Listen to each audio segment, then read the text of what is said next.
The next stop for the ordinance is City Council, where it is expected to pass with little opposition.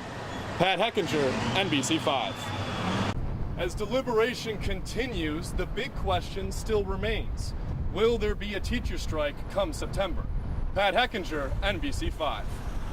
A Chicago police sergeant shot a knife-wielding man in the Loop early this morning.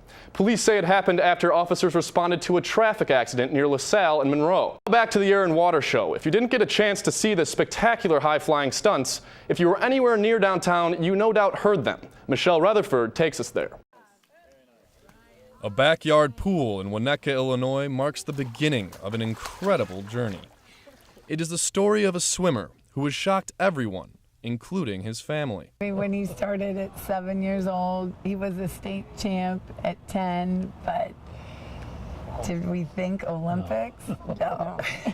Jeannie Dwyer, a former All-American swimmer at Florida State, has been giving swimming lessons in her pool for nearly 20 years. But it is one of her first students, her son Connor, who is now in the national spotlight.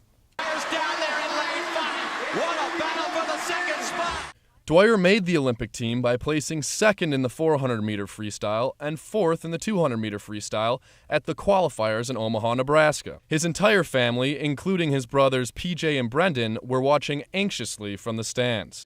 He always comes back from behind, and you never know if he's actually going to fully pull it off. And he came back in the last lap and did it, and it was really special. I'd say we've changed the swimming world with our enthusiasm for Connor. A late bloomer. That may be the best way to describe both Dwyer's style and career. When he graduated high school, he was only 5'11". 2 years later, he stood at 6'5" and was named the NCAA Swimmer of the Year at the University of Florida. Dwyer's road to the Olympics began here at Loyola Academy, where he not only swam but played water polo. He liked to see what he could do in practice, challenge himself every day, try something new, which is a coach's dream.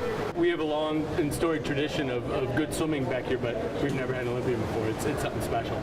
Dwyer's coaches and friends have scheduled viewing parties for his two events. Meanwhile, 30 members of the Dwyer family will be headed to London on Thursday to see Connor on the global stage. Patrick Hechinger, NBC5.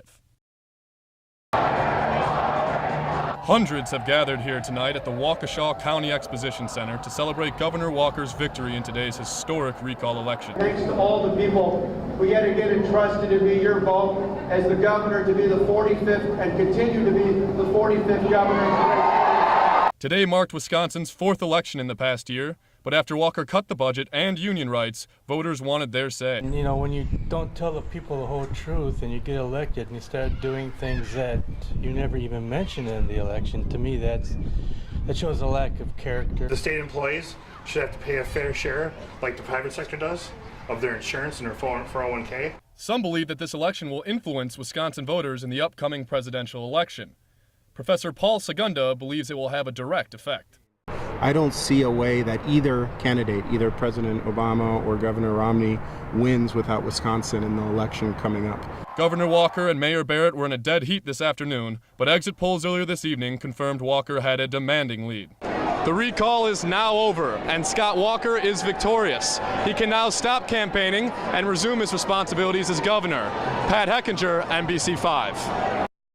Rumors about renovating Wrigley Field have been circulating for years. However, it is the newest proposed addition that has Wrigleyville rooftop owners extremely worried. Our big concern is that we'll be blocked by signage and jumbotrons. The Cubs organization has admitted that talks of an outfield jumbotron are in progress. Cubs spokesman Julian Green says it is the next logical step for the historic ballpark. Because we believe a modernized ballpark not only benefits rooftop owners, it benefits Lakeview, the city of Chicago. New advertisements and video screens have appeared around the stadium in the past 5 years, leaving most Cubs fans less than thrilled. They're all going overboard. Sometimes we're going too far. You're supposed to be an experience. You're supposed to actually enjoy and be a part of the sport. I don't think they need to take away from what's already there. I think they can add to it. Rooftops contribute 17% of their earnings to the ballpark. Yet the Cubs organization says that putting up ads and video screens is entirely their choice. The truth of the matter is that the rooftop owners generate more than $25 million a year from a product that we provide on the field. As talks continue, rooftop owners are simply asking not to be left in the dark. Pat Hechinger, NBC5.